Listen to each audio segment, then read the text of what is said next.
2018 Subaru WRX manual with performance package. Little has changed with the Subaru WRX in the last 3 years except the numbers it produces in our tests. A 2017 model outran the original 2015 edition by an impressive 4.0 seconds at our Lightning Lap event on Virginia International Raceway's Grand West course, but the 2018 example we drove for this report lagged behind earlier WRXs we've tested. The elephant in the room is its 5.5 seconds 0 to 60 mph time, 0.5 seconds slower than our long-term 2015 WRX. A closer look at the data is needed. Our first test of the then new 2015 WRX produced a 6.3 second 5 to 60 mph rolling start time. Fast forward to today, and that time has ballooned to 7.1 seconds. That rolling start in our 30 to 50 mph and 50 to 70 mph top gear acceleration tests all remove the highly variable launch from the results, and the 18 WRX was slower in all three measures. Clearly this WRX, like any aging quarterback whose name doesn't rhyme with mom lady, has lost a step with age.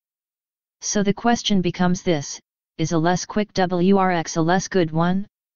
The answer is not really, although time, as ever, exacts a toll. Some things change, some things stay the same. The WRX still comes standard with a 6-speed manual transmission, but a continuously variable automatic remains optional. Under the hood, the numbers haven't changed. The turbocharged 2.0-liter flat-4 zings out 268 horsepower and 258 lb-ft of torque. Subaru's FA20 engine is a relatively unassuming way to make that much snort, relying on a twin-scroll turbo to deliver both the down-low yank and 15.9 pounds of maximum boost. But it's not without burden. Wide throttle openings at low RPM yield a lumpy, uneven power delivery as the engine struggles to make big torque against the knock threshold. With its responses being consistently behind our right foot's requests and it hanging onto revs between gears, the FA20's drivability leaves us wishing for the crisper snap of aftermarket tuned versions we've driven. But the WRX is still good, partly because Subaru continues to pour development into it and partly because it's a fundamentally sound machine to begin with. Since we last tested one, the WRX has seen further refinement to its suspension calibration, improving both ride and handling. The new 2018 performance package adds genuinely meaningful options such as Recaro seats and higher temperature front brake pads that all but eliminate brake fade, previously our biggest gripe. It also deletes the sunroof and is available only on premium trim models with the manual transmission, like our test car. These changes are manifest in ways that matter. Big ways that add up to that 4.0 seconds at veer. The brakes, which now better tolerate repeated lapping, made the biggest difference. At 156 feet, the WRX's stopping distance from 70 miles per hour is 4 feet shorter than the first WRX we tested and 1 foot shorter than our long-termer. But it's the pad's ability to endure the prolonged abuse of a racetrack that truly demonstrates the system's improved performance. The WRX's accurate, if slow, steering also deserves plaudits. It directs a chassis that goes where it's pointed, then holds a steady, predictable line.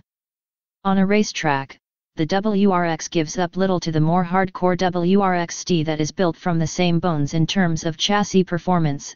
The WRX's brake-based torque vectoring creates a meaningful yaw moment that helps it rotate into corners. Its 0.91 grams of lateral acceleration on our skid pad is only 0.02 grams behind the ST and substantially better than the front-wheel drive Ford Focus ST, which manages only 87 centimos. The WRX will slide its tail wide if thrown wildly into corners, but corrections are easily managed by staying committed to the throttle and steering, something you'll not have nearly as much fun doing in a front driver. Coupled with sufficient suspension travel and damping capable of eating racetrack curbs at speed, the WRX retains its rally car roots while demonstrating them capably in tarmac trim. Times, a change in the WRX's biggest obstacle isn't its performance or the driving reward it offers. It's the simple march of time and technology and the improved competition that come with them. Since the current WRX's introduction, an array of performance-minded Honda Civics from the captivating SI to the serious Type R have invaded its space, offering pricing and performance that surround it on all sides.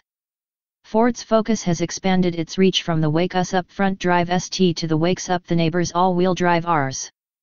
The story is similar, if not as recent, with Volkswagen's GDI and Golf R. Subaru's current Impreza rides on a new platform, but the WRX and WRXT won't share it for a couple more years. Things are not getting easier for Subaru, a brand for a value offering in the middle of this wide latitude segment.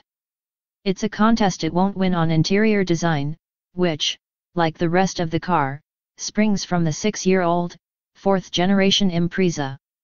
Although the Recaros improve the overall function and presentation, the interior looks its age, lacking the material quality, feature integration, Apple CarPlay or Android Auto, anyone, and elegance of many competitors.